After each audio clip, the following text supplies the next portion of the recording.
Olá, boa noite. Está no ar pela TV Pantanal, canal 22, uma emissora do Grupo Gazeta de Comunicação, programa Opinião, que começa agora, vai até às 8h30 da noite dessa segunda, 31 de maio de 2021. Como vai? Vai bem? Tomara. Queira Deus que você esteja bem e mais do que isso, queira Deus que você continue bem, estar bem, continuar bem em tempos pandêmicos. É uma grande coisa, na verdade é uma grande bênção, não é? Para você principalmente que acredita em Deus, como eu. Então, que comecemos bem a semana e hoje vamos falar de segurança pública na autoesfera. Se é que você me entende, o papo hoje é federal. Está aqui a postos com a gente, o superintendente da Polícia Federal aqui no estado de Mato Grosso, Dr. Sérgio Sadal Mori, que vai falar conosco sobre as atividades da PF, não é, aqui no estado, ao longo especialmente desses últimos tempos aí, incluindo pandemia, dinheiro da União que vem, aplicação dos recursos federais, enfim, tráfico de drogas, tráfico humano, animais e a sua participação via WhatsApp. Você que está aí já assistindo a gente, tem alguma pergunta interessante sobre o tema, sobre os temas aqui, esteja bem à vontade. Está aí na tela, 99932-2529.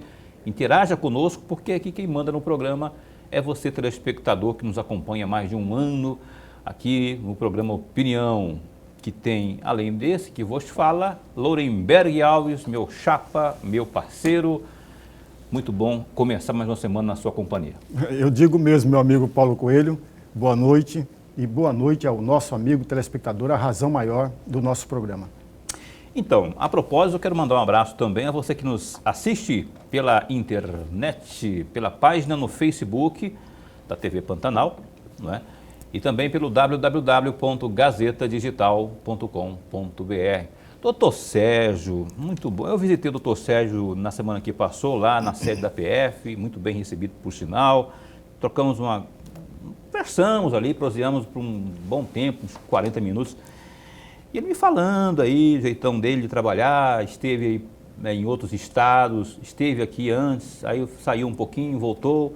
E agora está aqui à frente de uma instituição tão importante, não é? É em todo o país, talvez, eu acho, se fizer uma pesquisa aí, a instituição mais séria no voto popular, se for fazer aí um pleito nesse sentido, a PF está ali, na cabeça ali. Talvez batendo de ombro a ombro com o Corpo de Bombeiros. Mas, doutor Sérgio, Polícia Federal, quando o cara vê, especialmente no estado do interior, quando vê a viatura da Polícia Federal, o cara até treme. Olha, os homens estão aí, sabe? É mais imponente, eu acho. Eu acho, né? Como está hoje a estrutura? Eu vou começar a falar de estrutura porque, sendo uma instituição séria, tem que ter homens sérios e efetivo suficiente para atender a demanda, não é? Ainda mais Mato Grosso, dimensões continentais, tem garimpos, tem o que mais? Tem aí a questão da agropecuária, tem a fronteira seca, enfim, tem a questão ambiental e tudo mais. Como é que está hoje em termos de estrutura a nossa PF aqui no estado? Boa noite, bom recebê-lo aqui. Bem, antes de mais nada, boa noite. Paulo, Lourenberg, aos amigos que nos assistem. Agradeço a oportunidade de estar aqui, né, no programa Opinião, poder expor um pouquinho do trabalho da Polícia Federal, trazer para os telespectadores, né, o nosso trabalho, explicar como funciona. Eu vejo que a população tem essa necessidade, como o senhor meu falou, ver o símbolo da Polícia Federal, principalmente nos interiores, né, onde não está servido ainda das nossas delegacias. É uma situação inusitada, né? Chama atenção, as pessoas querem saber o que estamos fazendo, querem conhecer um pouco mais sobre o nosso trabalho e aqui sempre é uma chance, né? Começando pela pergunta que o senhor lançou, a estrutura da Polícia Federal. Mato Grosso é um país praticamente, né? Em forma de estado, né? Se fosse um país, seria o 33º do mundo em área, né?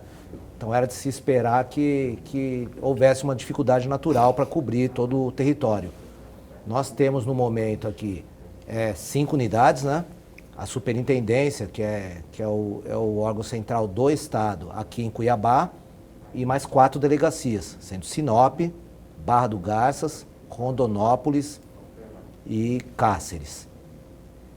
Está razoavelmente distribuído pelo mapa. Se o senhor fizer um mapa mental, você vai perceber que faltou um pouco mais na região norte, né? Onde temos só Sinop, né? Talvez pudéssemos ter mais unidades, mas isso eu acho que é projeto para o futuro, né? O crescimento da instituição. Mas, assim, com um esforço e com a dedicação dos colegas, temos conseguido atender razoavelmente, né? Dedicação de quantos colegas? Eu não vou pedir para o senhor me falar de distribuição, porque o senhor nem vai falar, porque não pode. É questão estratégica, mas são quantos colegas aí, seus, não é, distribuídos na PF de Mato Grosso? Temos pouco menos de 300 servidores, né, entre policiais e administrativos. Todos colaboram bastante, né? Lembrando que a Polícia Federal, a gente faz questão de lembrar, não é só apenas o trabalho de Polícia Judiciária, que são as investigações, que é a face mais conhecida, né? É o carro-chefe da Polícia Federal, sem dúvida, o que dá mais visibilidade, mas nós temos bastante atividades administrativas também. O passaporte, que é bem conhecido, sim. A imigração está com a gente, o controle de segurança privada, o registro de arma, o porte de arma e tantos outros. Poderia ficar falando aqui um bom tempo se fosse para enumerar tudo isso, né? Tá certo. Professor Lorenberg, seja à vontade. Olha, antes de mais nada, a nossa alegria, prazer e honra de tê-lo aqui. A nossa alegria é dupla, o senhor pode ficar certo disso. Dupla por quê? A imensa maioria da população brasileira não sabe da importância e da necessidade da Polícia Federal. Por isso que esse nosso bate-papo aqui é exatamente para ajudar o amigo telespectador para entender melhor o funcionamento e a importância da Polícia Federal. Por falar nisso, superintendente, me permita, a Polícia Federal, de acordo com a Constituição, de acordo com o artigo 144 da Constituição, que fala exatamente da segurança pública, a Polícia Federal difere de outras forças policiais. Ela exerce com exclusividade o papel de polícia judiciária da União, aumentando sua responsabilidade como agente central da democracia. Feito isso, eu tenho 2 perguntinhas a fazer ao senhor, até para ajudar o amigo telespectador. A primeira delas, isso significa dizer que a Polícia Federal é uma polícia de Estado, não é de governo. É uma pergunta. E a segunda pergunta, superintendente, se é de Estado, o senhor poderia nos dizer como deveria ser uma Polícia Federal de governo? Para o amigo telespectador, para ajudar o amigo telespectador a pensar um pouco mais sobre isso. Como que seria uma Polícia Federal de governo e como é a Polícia Federal de Estado? Perfeito, Lorenberg. Até agradeço pela pergunta, né? Que foi um bom fio condutor para a nossa conversa aqui. Né? Sim.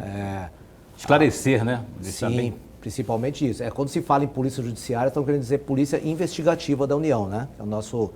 O nosso papel, no caso, é entregar elementos de informação para que as partes possam debater no processo. No caso, o Ministério Público fazer essa acusação, né? Com bastante propriedade, sabendo, né? Dos fatos como ocorreram, e a defesa também se beneficia do nosso trabalho, porque as provas são para todos, não são só para um lado, né? Então isso já mostra o caráter imparcial da polícia Judiciária. Quanto à questão de ser uma polícia de Estado, né? Eu acho que o principal é garantir que a polícia seja formada por funcionários estáveis, funcionários de carreira, né? Hoje nós temos uma lei que garante isso, a direção do nosso cargo, do nosso órgão tem que ser de um delegado da carreira, né? Isso já é uma boa garantia, né? De que não virá uma pessoa de fora, nomeado pelo governo de momento, colocando a pessoa que ele bem entende. Lutamos sim para ter algumas outras leis que nos garantam um pouco mais de autonomia, né? Principalmente no campo orçamentário, né? E isso aí é ser uma conquista lenta da democracia, né? O Brasil é um país jovem e nós temos ciência que isso é importante, né? Da mesma forma como o judiciário, né? Já se firmou como com poder dependente, o Ministério Público logo na sequência conseguiu também suas garantias, se espelhando no Judiciário, né? Hoje nós temos a Defensoria Pública também conquistando direitos semelhantes, né? Nós lutamos para que a Polícia Judiciária também conquiste essa autonomia, né? E possa sim ser a polícia de Estado. A polícia de governo seria o contrário, né?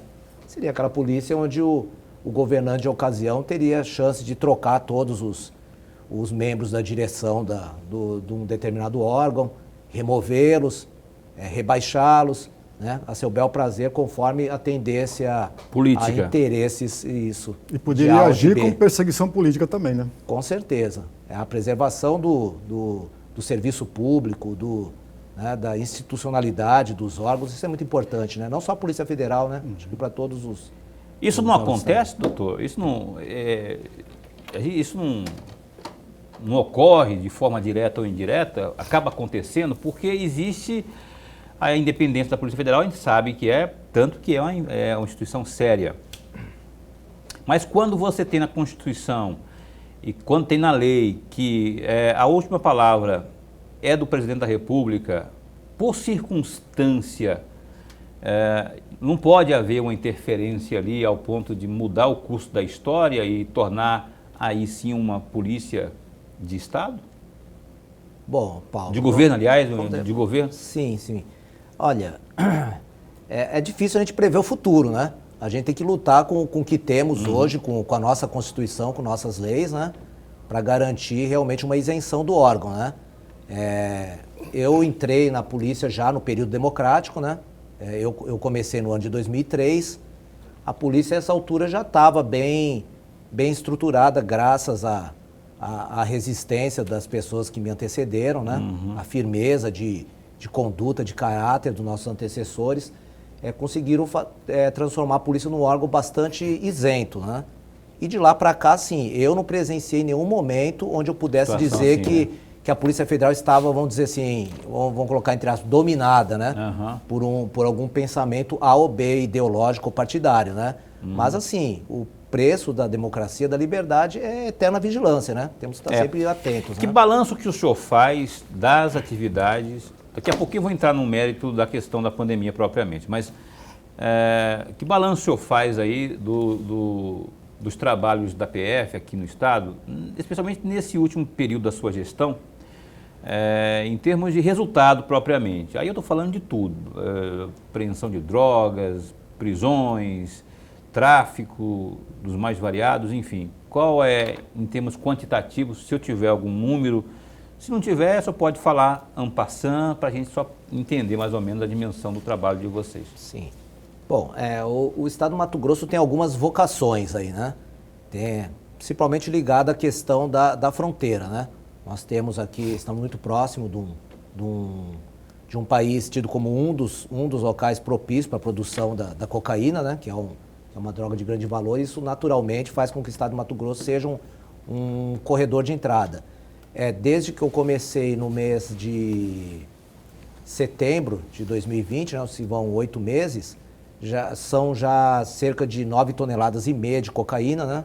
Foram várias operações, foram 40 autos de prisão em flagrante, um total de 120 presos.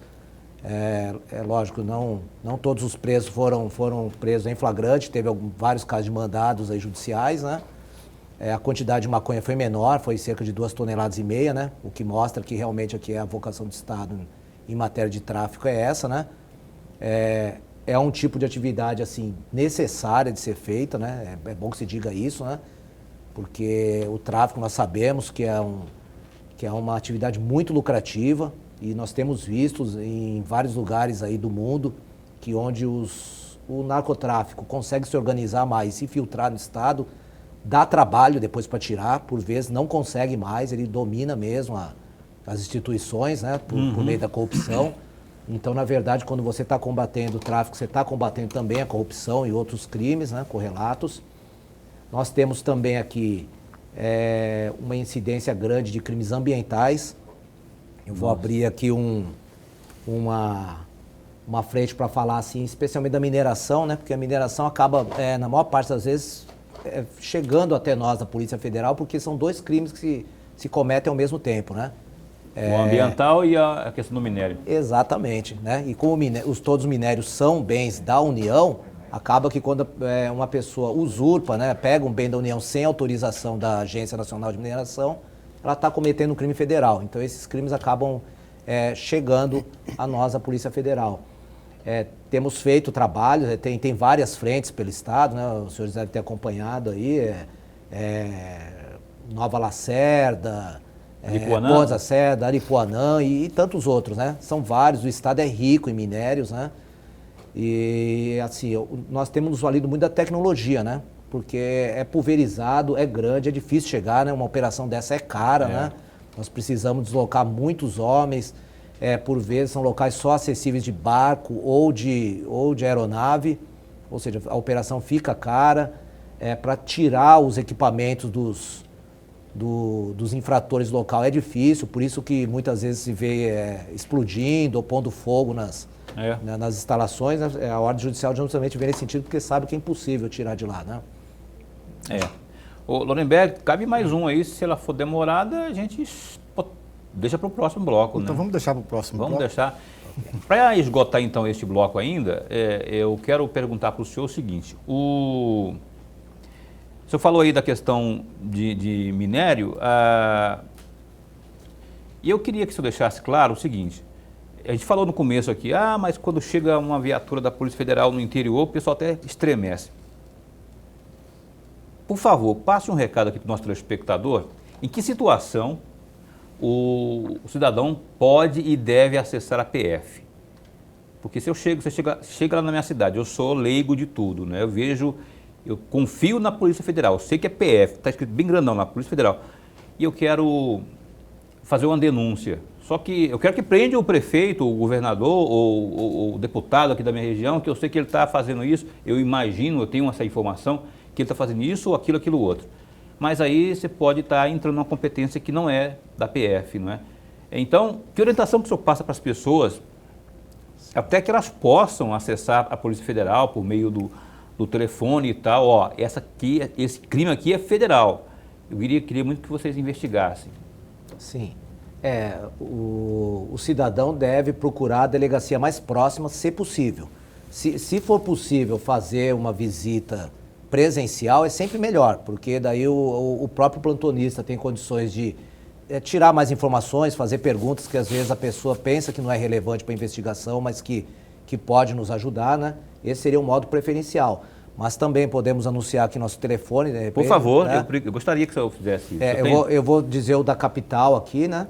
Que é o 65 3927 9165 9100. As do interior eu não saberei dizer assim de cabeça, mas podemos fazer sim um anúncio aqui por meio da TV, tá? Nós temos também o e-mail, que tem sido um meio muito usado, né? O e-mail tem se provado ser uma forma bastante eficaz. Qual é o e-mail? A pessoa gab.srmt. SS é Superintendência Regional de Mato Grosso, por isso é SRMT. Ponto PF, de Polícia Federal, .gov.br. Então tá aí, eu anotei, o telefone está ali na tela, não, esse aqui é o nosso. Daqui a pouco eu vou pedir para, se tem jeito de colocar na tela o telefone. Perfeito. Mas aqui é o e-mail, gab.srmt.pf.gov.br. Perdão, @pf, né? @pf, depois do SRMT, @pf.gov.br. gab.srmt@pf.gov.br. Isso, perfeito. Então, é um mecanismo, é um meio para que você possa denunciar, ou 6539279165 e 9100, telefones aqui de Cuiabá, não é, que você possa fazer aí, ter o acesso e denunciar. A pessoa tem que se identificar? Então, foi importante o senhor ter perguntado isso também. A denúncia anônima, ela é válida, ela é aceita para iniciar um trabalho. É lógico, quando a pessoa corre um risco qualquer e prefere fazer de forma anônima, isso vai ser respeitado. Mas é evidente que quando uma denúncia vem identificada, é muito melhor, né? Facilita. Porque as pessoas, às vezes, verdade seja dita. Às vezes as pessoas criam intrigas, por inimizade, traz notícias falsas. Então a gente sempre tem que fazer uma apuração prévia. Quando a informação, a pessoa se identifica, ou pelo menos dá o modo de darmos o retorno, né? Olha, vocês podem me achar através de tal telefone, de tal e-mail. Perfeito, nos ajuda bastante, né? Tá certo. Então tá, vou para o intervalo comercial, quero deixar o telefone de novo aqui. Não, daqui a pouquinho eu repito o telefone aqui da PF para você denunciar. Eu vou dar o telefone agora para você, se tem uma pergunta, você que está assistindo aí a opinião, você mandar sua mensagem, sua pergunta via WhatsApp. É esse que aparece aí na tela, 99932-2529. Tem alguma pergunta, tem alguma sugestão, não é? Esteja bem à vontade para interagir conosco aqui na Opinião, que dá um tempinho só e volta já já. Bem, estamos de volta ao vivo aqui com o programa Opinião nesta noite de segunda-feira, 31 de maio de 2021.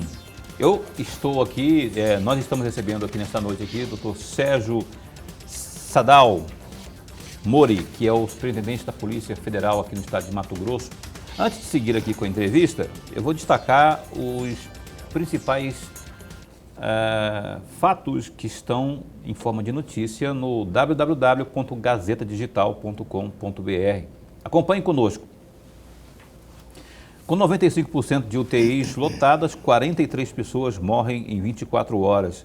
Dados da Secretaria de Estado de Saúde, a SES, revelam que 95% das unidades de terapia intensiva, as UTIs, estão ocupadas em Mato Grosso.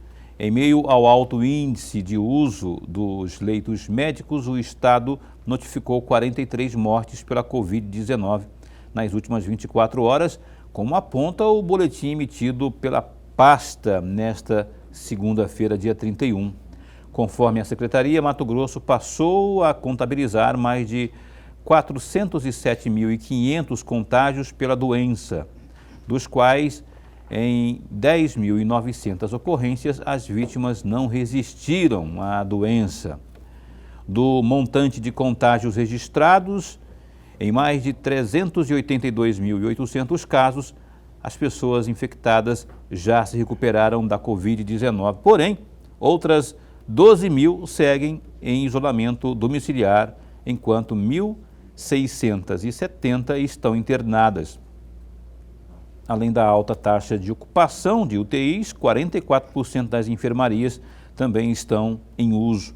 Ambos os números apresentaram queda, mas infelizmente voltaram a subir nas últimas semanas. Outro destaque aí também.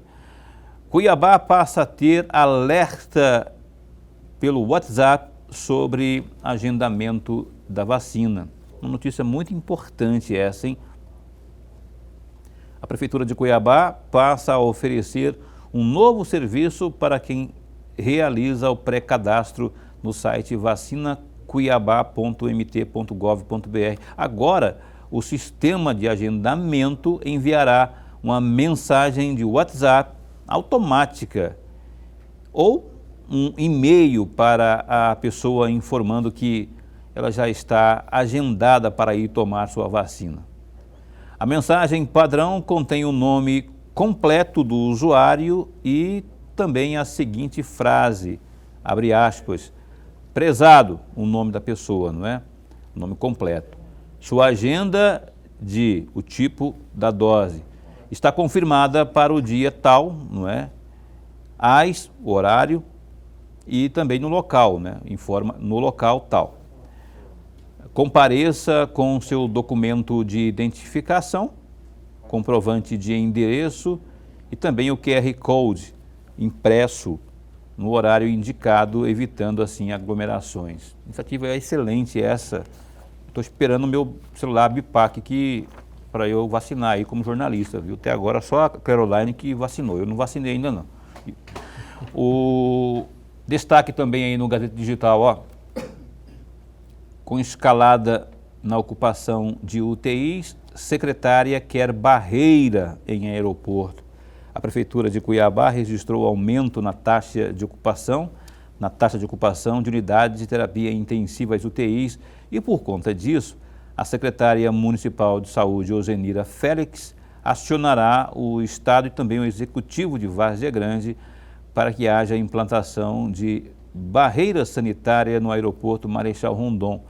Nesta segunda-feira, 31, o Zenira afirmou que irá procurar o secretário municipal de saúde de Várzea Grande, o Gonçalo de Barros, e também o secretário de Estado de Saúde, Gilberto Figueiredo, para tratar do tema. À imprensa, a gestora apontou que há sim muitas entradas em Cuiabá e Várzea Grande, contudo, destacou a necessidade de uma contenção no aeroporto para uma eventual implantação de barreira no espaço. O Zenira também irá tratar do tema com um representante do governo federal. Tem um representante da Polícia Federal aqui na bancada nesse momento, que é o Dr. Sérgio, superintendente da PF aqui no estado de Mato Grosso. Antes de o Lemberg fazer as 3 perguntas dele, queria só que você desse uma pincelada aí. A Polícia Federal está a posto, se for o caso de um entendimento, trabalhar nesse sentido. Assim, nós trabalhamos com a segurança aeroportuária, né? Obviamente não temos, assim, competência nessa área de fiscalização sanitária, né? Que no âmbito federal é feito pela Anvisa, mas estamos lá colaborando, né? Em vários aeroportos aí, trabalhando junto com a Anvisa, fazendo esse tipo de controle, né?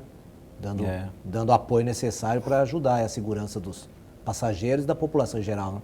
Perfeito. Professor Lorenberg. Superintendente, a superintendência regional, se eu não estiver certo, o senhor, por favor, me corrija, até para ajudar o amigo telespectador.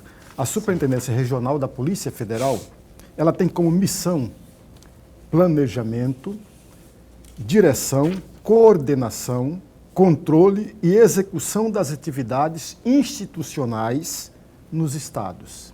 Perfeito. O senhor pode me corrigir se eu não estiver correto. E aí eu tenho 3 perguntas a respeito disso aqui. A primeira, todas essas atividades que eu acabei de mencionar como missão são discutidas e em comum acordo com o diretor-geral da Polícia Federal? Essa é a primeira pergunta.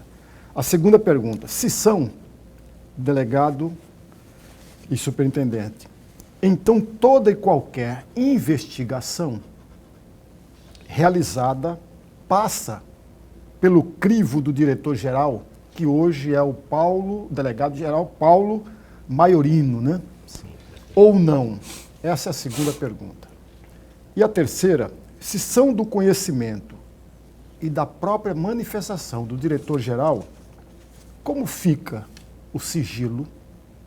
Como fica a surpresa aos que são alvos de busca e apreensão e prisões?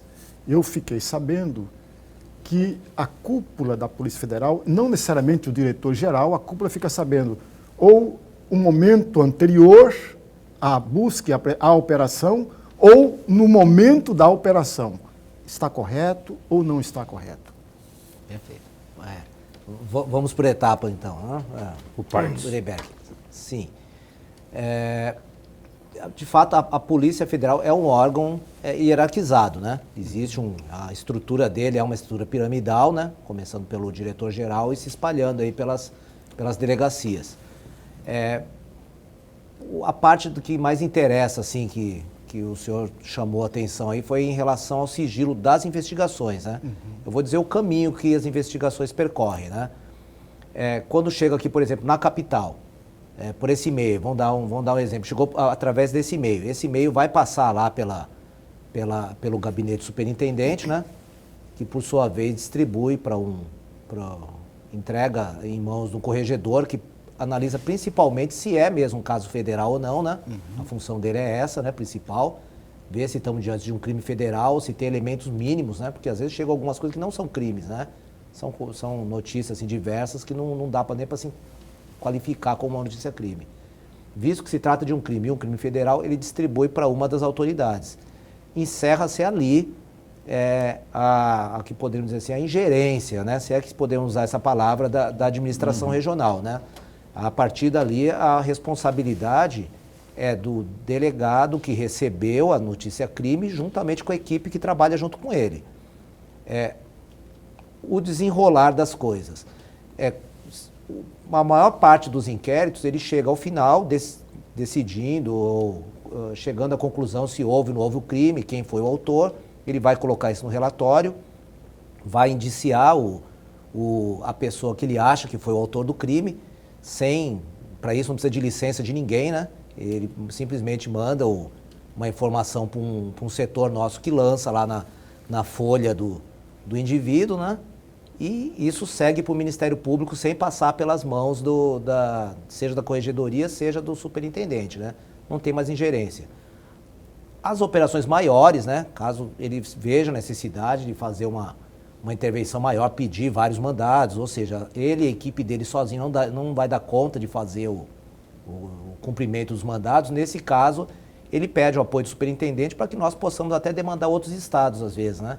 E o senhor deve ter visto que as operações hoje em dia, como o mundo é hoje, né, com as coisas muito interligadas, muito eletrônica, os mandados acabam se espalhando pelo Brasil todo. Isso é normal acontecer, né?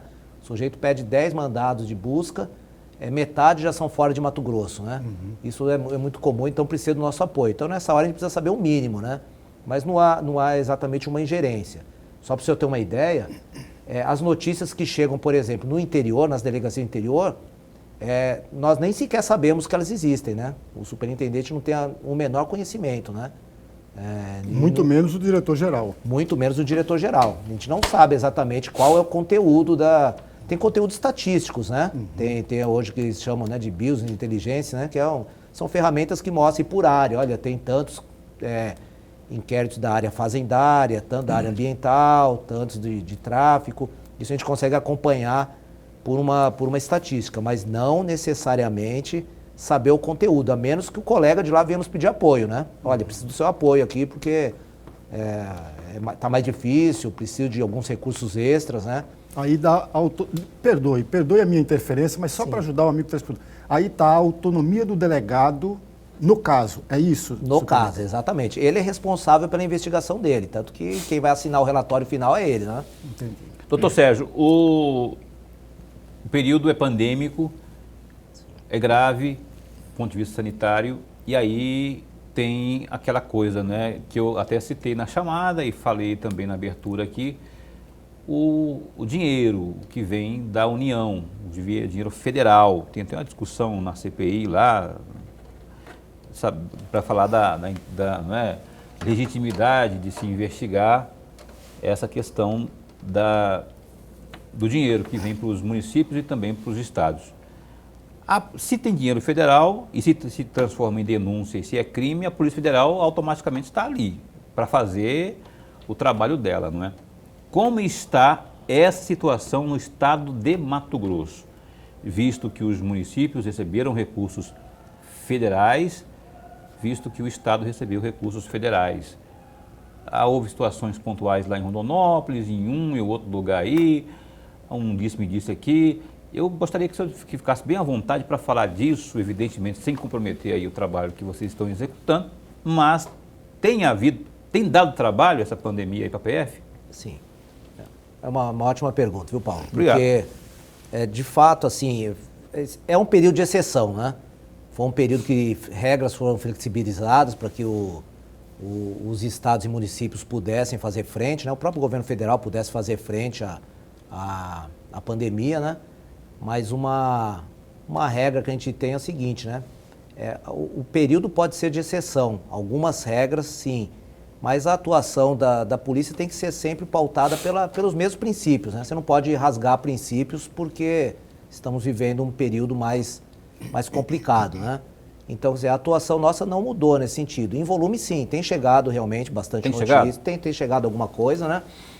E, assim, a gente tenta atuar do modo mais técnico possível, né? A gente sente, às vezes a população até cobra, tem gente que entrega a denúncia e passa um tempo, poucos dias depois já telefona para perguntar o que aconteceu, se nós vamos atuar, se fulano ou ciclano vai ser preso, né? A gente fala, calma, gente, né? A investigação tem que ser feita com serenidade técnica, né?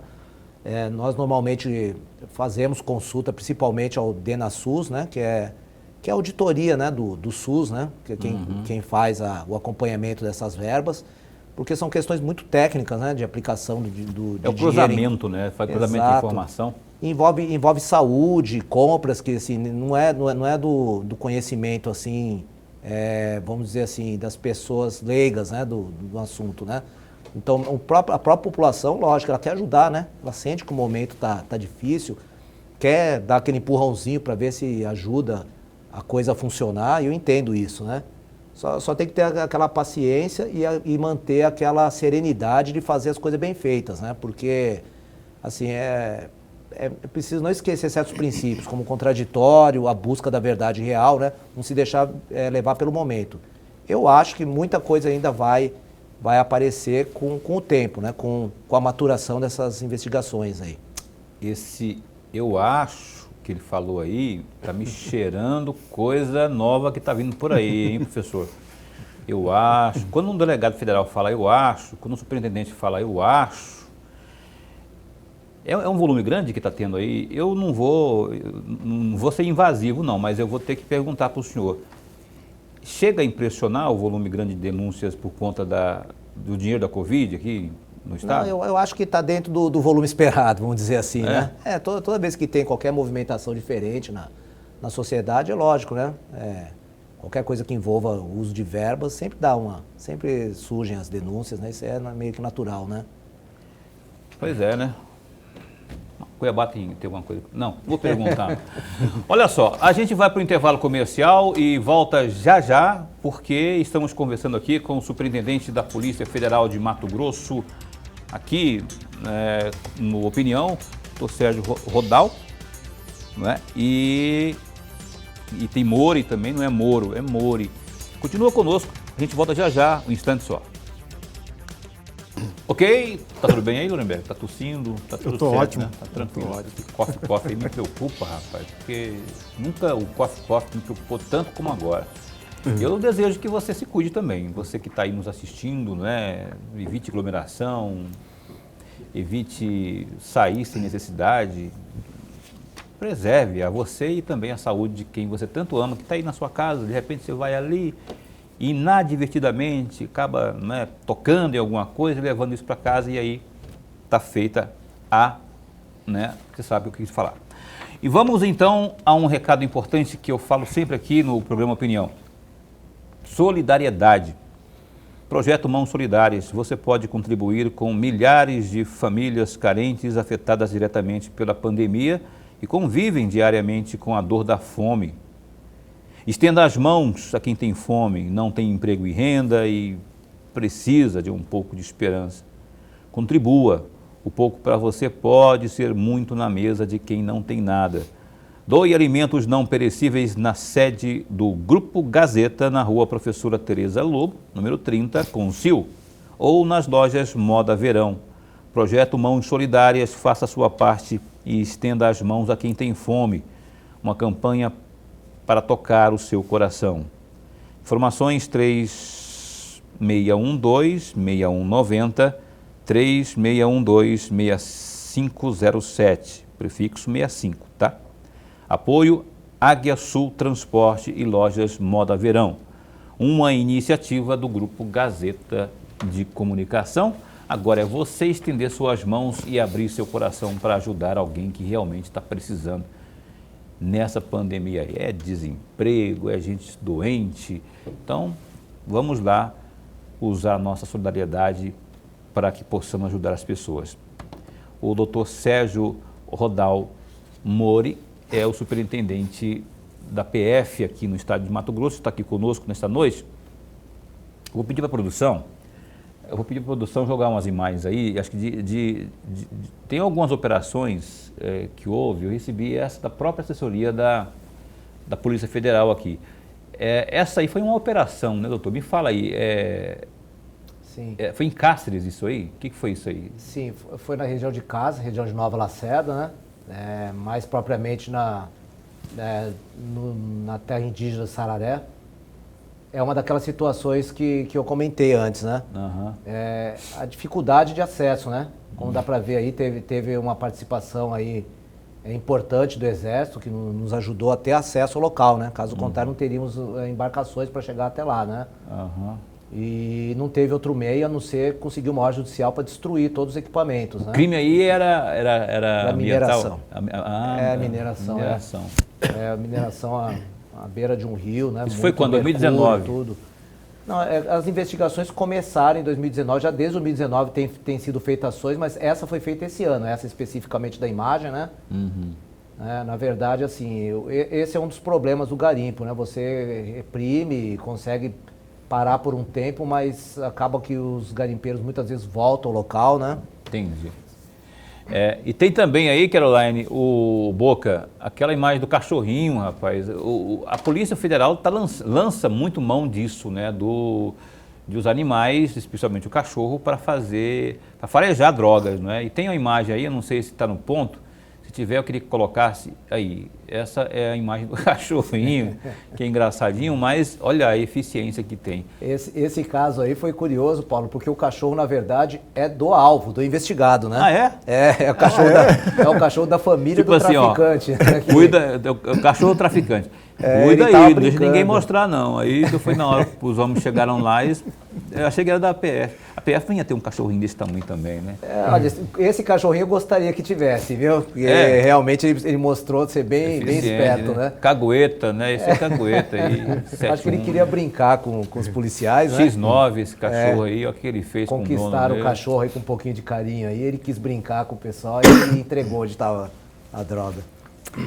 Tá certo, Lorenberg, esteja à vontade aí, daqui a pouquinho, e se tiver mais imagens lá de outras operações, de outras situações aí, a produção pode colocar aí que ele vai comentando em cima também. Professor. Superintendente, logo depois do pedido da Polícia Federal e foi autorizado pelo Supremo Tribunal Federal aquela busca e apreensão na casa do ministro do Meio Ambiente, que a questão é muito grande mesmo, passou a ser conhecido um documento interno da Polícia Federal. E esse documento interno, de acordo com alguns especialistas, e a imprensa deixou isso com muita clareza, retira a autonomia dos delegados e dá um superpoder ao diretor-geral da Polícia Federal. E aí eu tenho 3 perguntinhas para que o amigo telespectador possa entender melhor esse mecanismo. Primeira pergunta: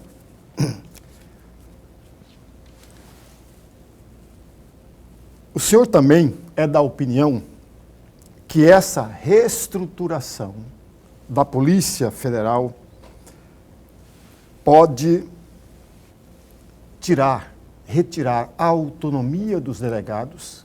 Essa é a primeira pergunta.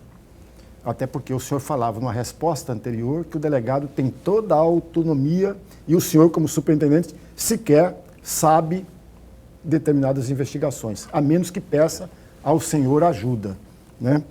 Então, retira a autonomia do delegado. A segunda questão: se não, o senhor concorda com a direção da Polícia Federal que essa reestruturação vai, entre aspas, viabilizar a implementação de mecanismo de supervisão das investigações, de modo a evitar o ajuizamento de medidas que refletem tão somente posicionamento individual de autoridades policiais, mas que estas que estão em dissonância da posição institucional da Polícia Federal? Essa é a segunda pergunta. E a terceira pergunta: qual é a opinião do senhor de que toda a investigação de autoridades de foro, que tem foro, deva passar pela supervisão da cúpula da Polícia Federal? E de pedidos de medida cautelares como busca, quebra de sigilo e prisões necessitam da ciência prévia do diretor-geral da Polícia Federal? Qual é a opinião do senhor? Bem, Lorenberg, essa questão eu vou contextualizar, né, como que se deu isso aí. Essa questão foi levantada principalmente em razão de uma representação que houve num caso em que havia uma delação feita pelo ex-governador do Rio de Janeiro, né, perante a Polícia Federal. Né? O pano de fundo da discussão como seria feita essa delação premiada. Né? Hoje já existia, né, até então, um entendimento firme de que um determinado investigado poderia fazer tanto essa delação perante o Ministério Público quanto perante a polícia, né? A Polícia Judiciária, no caso federal, a Polícia Federal. Esse documento foi feito no sentido de tentar fazer um regramento em relação ao comportamento da Polícia Federal nesses casos de delação, né? Lógico, está falando de delação aí, pelos personagens envolvia foro privilegiado, no caso, né? Eu acho que é cedo ainda para a gente dizer se isso aí é uma coisa positiva ou não. Algum regramento há de ter, com certeza, né? É um tema complexo, né? É um tema novo na nossa legislação. O Brasil não tem essa tradição da delação premiada, né? Então, tudo isso está sendo ainda tateado, né? Você vê que até agora se discute se a polícia poderia ou não fazer. Então, é natural que se fizer, como vai fazer? Tem que ter regras, né? Essa seria, já acho que eu responderia uma parte da sua pergunta, né? Agora, quanto assim a submeter a um superior detalhes assim puramente de mérito, como dizer se deveria ir contra, vamos dizer assim, se deveria guinar a investigação para essa pessoa ou para aquela, isso eu sou terminantemente contra, né? Isso, como eu já disse, isso aí é resultado da investigação e do trabalho técnico que foi feito lá pela equipe, né, do delegado junto com a equipe dele. Acho que nisso aí o superior não deve realmente interferir, mas sim só em detalhes técnicos mesmo da execução, né? Óbvio, não adianta pedir coisas que a Polícia Federal não tem condições de fazer, ou que se fizer não vai ser conclusiva. Isso é experiência assim, de alguns colegas, pode ajudar os outros, né? Mas é uma questão opinativa ou dizendo realmente o que não vai funcionar, né? Mas jamais dizer se deveria ou não indiciar A ou B, né? Isso eu sou terminantemente contra. Deixa eu provocar no bom sentido, viu, superintendente? Sempre no bom sentido. Ao longo da resposta do senhor, desde o primeiro bloco, e aliás eu fiz uma pergunta nesse sentido, o senhor fala da independência, da autonomia da Polícia Federal. E aí é uma reflexão que eu vou pedir para o senhor fazer. É uma reflexão, mera reflexão. Ora, se a polícia é de Estado, não tem nada a ver com o governo, o senhor não acha que tem que melhorar um pouco na escolha do diretor-geral e não passar pelo crivo e pela escolha do presidente da República? Deveria a própria instituição eleger o seu diretor-geral e comunicar às autoridades quem é o diretor-geral e não ser uma escolha pessoal do presidente da República? É uma reflexão que eu estou pedindo ao senhor. Sim. É difícil dizer para o senhor qual o melhor modo de escolher os seus dirigentes, né? Tanto que hoje no Brasil os diversos órgãos os seus dirigentes são escolhidos de diversos modos, né? Temos pessoas que são eleitas pelo povo, temos pessoas que são apresentadas listas e temos casos que são de livre nomeação do governante, né? Eu acho que isso é uma coisa que tem que ser evoluída. Um passo que eu acho importante, desde já, a polícia adotar, seria o mandato, né, para o diretor-geral. Ele ter um mandato já por um tempo determinado e dentro desse período ele conseguiria ter mais liberdade para trabalhar. Ele já saberia que teria garantia de chegar até o final do seu mandato, né? Eu acho que já seria um primeiro passo bem importante que seria muito bom para a instituição. Pois bem, eu quero caminhar para o final aqui da entrevista. Eu quero o efetivo, você falou mais ou menos 200 homens. Tem concurso previsto aí? Tem uma regra, tem uma lei, na verdade, que proíbe a realização de concurso nesse ano, mas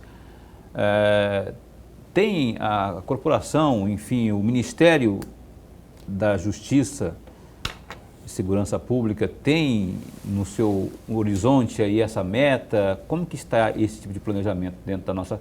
Eu falo de Mato Grosso porque Mato Grosso é um estado especial que tem tudo aqui, tem índio, tem a questão ambiental, tem um Pantanal, que também é de uma responsabilidade muito grande da Polícia Federal. Tem aí previsão de concurso? Está em andamento, viu, Paulo?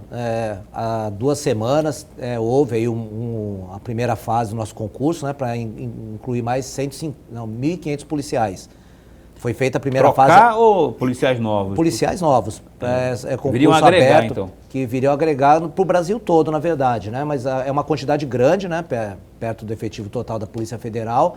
E assim, ao que tudo indica, ainda esse ano a primeira leva desses colegas vão se incorporar à Polícia Federal ainda nesse ano, né? É a partir do ano que vem que teria aquela restrição por ser um ano eleitoral, né?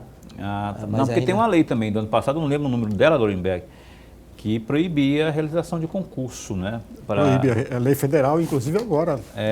Sim, era que não podia ampliar os quadros, né, dos órgãos. Mas né, substituir poderia, mas não... Isso, esse aí na verdade são meras reposições, né? Que ao redor do tempo aí, muita gente foi se aposentando, se desligando do quadro, né? Aí acumulou bastante. Vou perguntar uma coisa para o senhor aqui. Voltando a falar da questão da pandemia, dos recursos que vieram da pandemia, o cidadão para ajudar a Polícia Federal. Perfeito. Tem o telefone que a gente passou, que é o 6539279165, né? Repetir, 65-3927-9165 ou o 9100. São os 2 telefones aqui da capital, da sede da Polícia Federal, que você pode... Mas que peso tem isso, não é?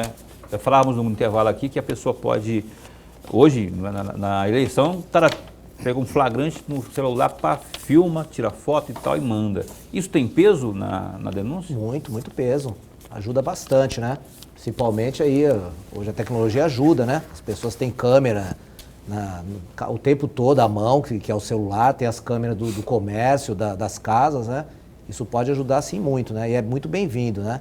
Agora, só complementando, viu, Paulo, que eu falei, a gente pisou bastante, né, nessa questão do e-mail, do telefone, né, ou da presença nas delegacias, que infelizmente não são muitas das nossas, mas se a população também for a uma delegacia da Polícia Civil e fizer lá o boletim de ocorrência, pode fazer também. Nos é encaminhado, viu? A Polícia Judiciária Civil aqui do Mato Grosso invariavelmente, toda vez que se depara com um crime de competência federal, eles nos encaminham, chega a nós, então não tem muito problema.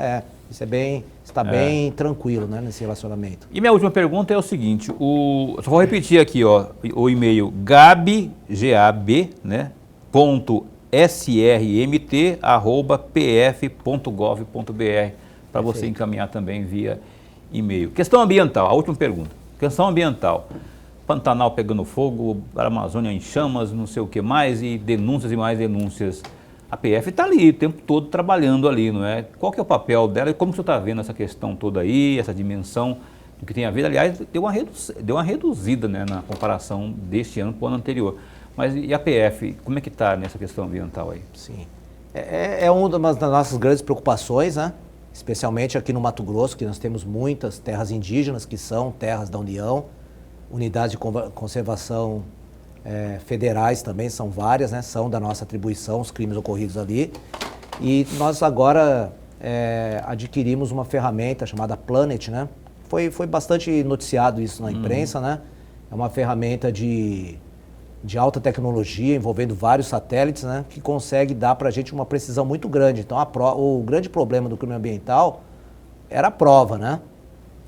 Agora, com essas imagens de satélite aí, elas estão perfeitas, né? Vai dar muito fruto aí, né? Os infratores vão ter muita dificuldade para conseguir se safar de uma prova tão bem elaborada como que é essas imagens do Planet, né? Elas são nítidas, são recorrentes, elas são feitas assim durante um grande intervalo de tempo, mas com bastante frequência, com bastante repetição e ficam gravadas muito tempo, né?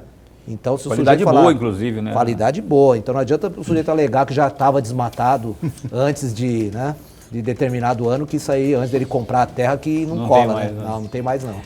Então tá, a gente agradece aqui ao Dr. Sérgio Rodal Mori, não é? Nem é Rodal, é Sadal. Eu não sei onde eu tirei Rodal aqui, mas está aqui Sadal. Dr. Sérgio Sadal Mori, muito obrigado por ter vindo aqui, superintendente da Polícia Federal de Mato Grosso. A gente deixa esse espaço sempre aberto, sempre que tiver novidades lá, pode contar conosco, estamos aqui para bem informar, Muito obrigado por ter vindo pela primeira vez aqui. Agradeço muito a oportunidade. Virei outras vezes, se for convidado. Vai ser assim, se a dona Sandra deixar. A dona Sandra é a esposa do Dr. Sérgio que está ali. Muito obrigado, viu, por ter deixado ele vir hoje. Estou brincando, ela veio espontaneamente. Dona Sandra, dona Sandra, muito obrigado, viu? Boa noite a todos. Senhora. E Goldenberg, a gente se encontra amanhã. Até amanhã, meu amigo. Amanhã a gente entrevista o chefe do GAECO. É, o promotor de justiça, o Dr. Roberto Turim. Tem operação aí acontecendo.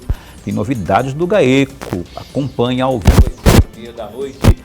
Dr. Roberto Turim aqui no Opinião.